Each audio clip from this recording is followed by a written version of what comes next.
Morning, it's morning here. Where are you watching this from? Let me know where you're watching from. But where I am currently in England, it's morning. And one of the beauties of living on an island is, for me, is the water. Yes, I love water. I love the body of water, and it helps me a lot. I found out that in my mental health journey of trying to stay sane, water helps me a lot. Just staying by the water. This morning, I'm taking a walk along the seaside, and I like seeing that ship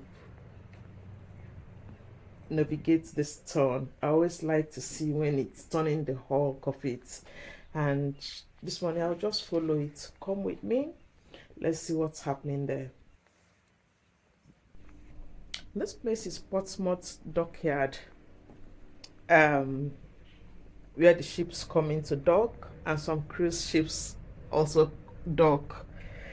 You must have been seeing some of these videos, and you see some of the ferries named Victoria of White, and you're wondering what's the connection. Now, Victoria is was Queen Victoria. She used to live in the Isle of Wight. Was her vacation home, just like they have Windsor and Balmoral. So that was her own escape retreat, where she used to go, Isle of Wight.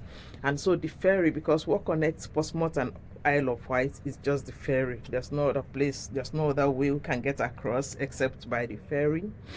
And White Link, that's the name of the company. So you see most of the ferries. I'm sure when you look at this ferry very well, you see, when you look at this ship very well, you see Victoria of White. You also see it on some of the smaller ferries. So it was Queen Victoria and Isle of Wight. Isle of Wight was her country home. Now look at this ship, and you will see that there's a tanker that is trying to offload.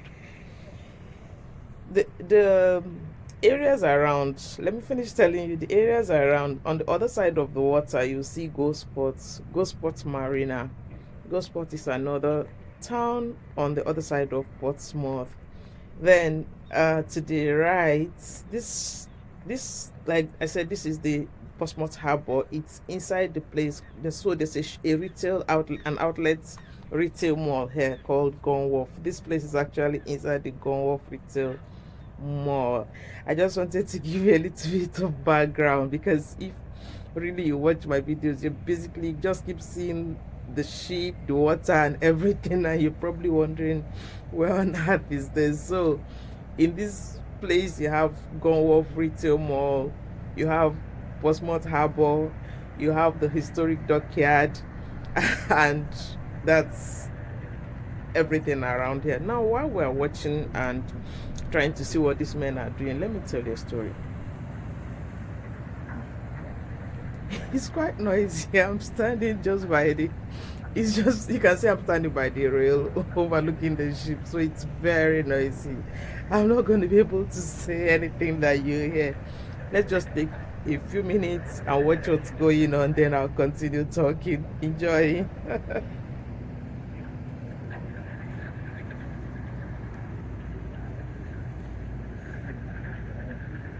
Doesn't seem like it's going to stop, so why waste the morning? Let's just catch up. Let's just, I was telling you the story of, I said I was going to tell you the story of something I consider unintelligent. When people say you're trying to build something, you're building a business or you're building a brand, and somebody gives you constructive criticism, and then you look at the person and they say, oh, don't take advice from somebody who has not built what you're trying to build. What kind of foolish doctrine is that? Where did it come from? If we are going to say no to all constructive criticism simply because the person has not built what you're trying to build, the person does not have a house, so because you've not built a house, or you built a house in the village and I'm trying to build a house in Banana Island, you cannot give me advice. Now, why do you go to the hospital and as a female, you go to the hospital, pregnant woman, you go to the hospital and allow a male doctor to attend you. Has he been pregnant before? Why would you, as a woman who is in labor, allow a nurse who is not married, who has never had a child, or even the one who is married but has never had a child, why would you entrust the delivery of your life and the life of your newborn baby? Why would you entrust it? Why at that point, why are you not stopping to ask, oh, this midwife, have you had a child before? Are you a mother? Why don't you ask those questions? Why do you send your children to school to be taught by a teacher, a young girl or a young boy who is not married, who has never had kids, but you entrust your children to them to teach them, to impact knowledge, to impact their lives and impart knowledge to them? Why?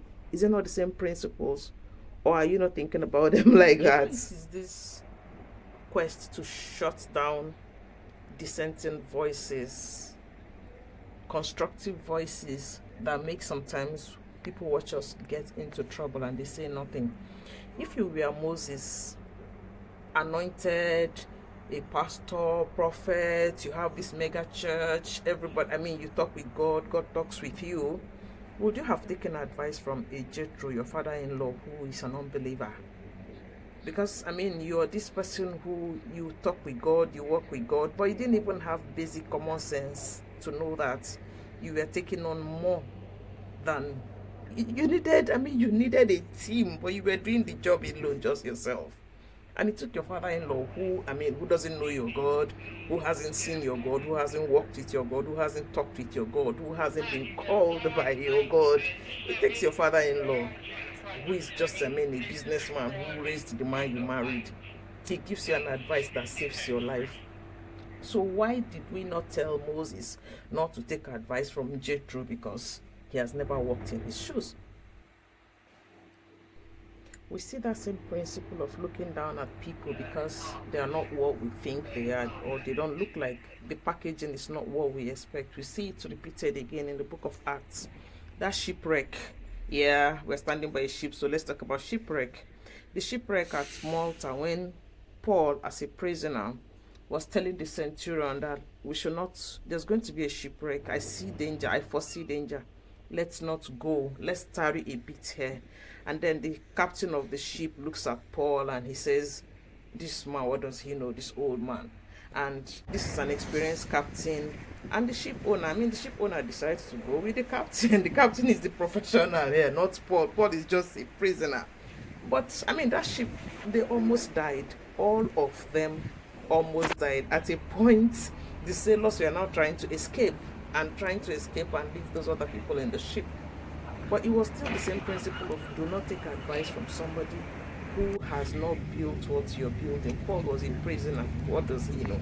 Is he not just this crazy old man that is being taken to jail? But the ship captain is more experienced. So be careful. Just be very careful. The voices you listen to out there are so many voices and they're all very loud in the marketplace, but you need wisdom and discernment.